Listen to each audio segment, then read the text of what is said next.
Ariana Grande, you are Billboard's 2018 Woman of the Year. Congratulations. Thank you. I don't know what for, but thank you. I mean, you've had huge hits, you've had a #1 album, you've had amazing performances. What has been the most meaningful professional achievement of this year to you? I think probably Thank You Next being my first #1 on the Hot 100.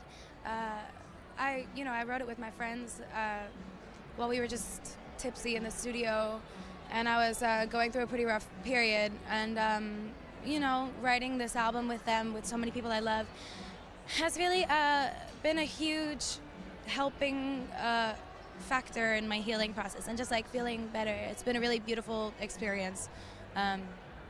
So I think that, because it happened when it was meant to, in my opinion. I think it makes sense that it was this song just because of what it means. And I think it's really easy to write songs that are just like sexy and fun and kind of about nothing. But I'm happy that it was a song that meant so much more to me, that I made with my girls, and that went #1 for my first one. That was really cool. So yeah, I think that. Can we talk about the video, which just broke a YouTube record? Crazy. So cool. I didn't expect that at all. No, I thought it would do well just because of the movies that we reference and stuff. I didn't expect that. That's crazy. How did that concept come together?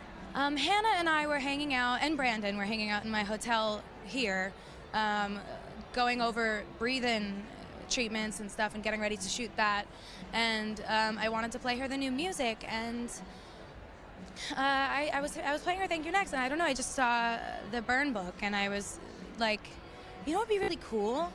If like the beginning was like me putting the boys in a burn book, but writing positive things about them, because that's kind of what this feels like. This feels like a diary entry, like a burn book, and blah, blah, blah. And then the two of us were just like, oh shit, like what if we did all of our favorite girly movies, and it's bouncing back and forth, and we had to shoot Breathe In, which we were super excited about, but all we could talk about was Thank You Next, and how excited we were for that. So yeah, we were like simultaneously prepping 2 videos, and yeah, it just came together. I mean, Hannah's like also so girly, so it was helpful to do it with someone who appreciated like the.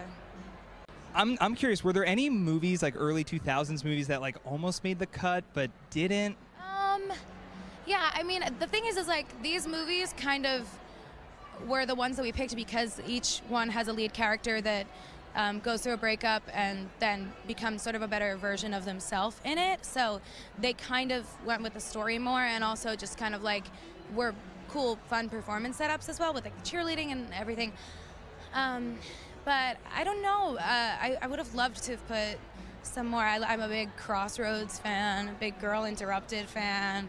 It would have been really sick. But I mean, if I went with like my favorite movies, it wouldn't have made any sense, because it would have been like, you know what I mean? It would have been like really dark and weird. One of the things that you spoke about in our recent cover story is upending expectations for pop stars and how you release music and the timetable of releasing music. And I thought that was really powerful, and I just wanted to see what you've seen and what you felt over the past few months of just dropping Thank You Next when you wanted to. Well, I'm definitely now doing whatever I want, whenever I want. I'm just gonna hopefully be able to just like drop shit, you know. That was the coolest thing in the world to me, because everyone was like, no, we shouldn't drop it on the weekend, because like we had the idea like Friday morning, and it was just, you know, I was like, Victoria, wake up, we gotta get this mixed, let's go. We went to Tommy's house, we rushed, we got it done, we got the cover art marked up. It was all very fast, and everyone wanted me to not do it in the middle of the week, but I was like, you know what, like the point of this is not to have my first #1, like this is not the point of this record. The point of it is to take back my narrative and just express how I'm feeling and just put a stop in all this bullshit. It's not fair kind of letting like, no offense, but like the media kind of like take little things and run with it.